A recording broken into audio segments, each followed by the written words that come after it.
Gulf దేశాలపై Iran బాంబుల వర్షం కురిపిస్తోంది. America సైనిక స్థావరాలు, ఎంబసీల లక్ష్యంగా విరుచుకుపడుతోంది.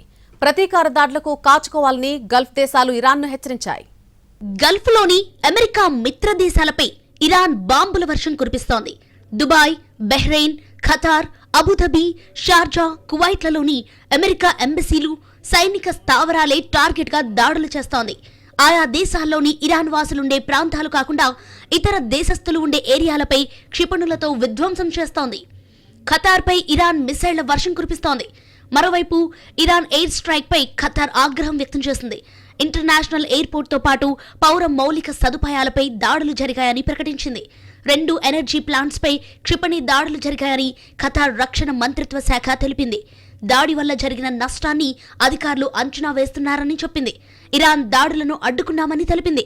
ఇప్పుడు ఇరాన్తో తమకు సంబంధాలు లేవని, ఇరాన్ దాడులకు సమాధానం ఇవ్వకుండా ఉండలేమంది ఖతార్. కువైట్లోని యుఎస్ ఎంబసీని ఇరాన్ డ్రోన్లు తాకాయి. పెద్ద ఎత్తున మంటలెగిసిపడ్డాయి. ఇరాన్ దాడులతో అమెరికా అలర్ట్ అయింది. బయట తిరగొద్దని కువైట్లో యుఎస్ పౌరులను హెచ్చరించింది. ఎంబసీ వైపు రావద్దని, ఎక్కడైనా షెల్టర్ తీసుకోవాలని సూచించింది అమెరికా. ఇరాన్ దాడులను గల్ఫ్ దేశాలు ఖండించాయి.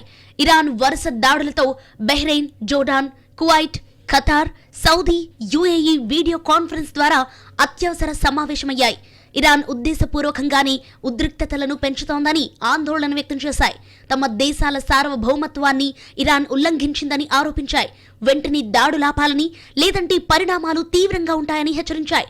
తమ దేశాల భద్రత, సుస్థిరతను కాపాడేందుకు అన్ని చర్యలు తీసుకుంటామని చెప్పాయి గల్ఫ్ దేశాలు. ఇప్పటికే యుఏఈ అధ్యక్షుడు ఎంబీజెడ్ కి సౌదీ క్రౌన్స్ ప్రిన్స్ ఫోన్ చేసి సంఘీభావం తెలిపారు. అన్ని విధాలుగా ఆదుకునేందుకు సిద్ధమని ప్రకటించారు.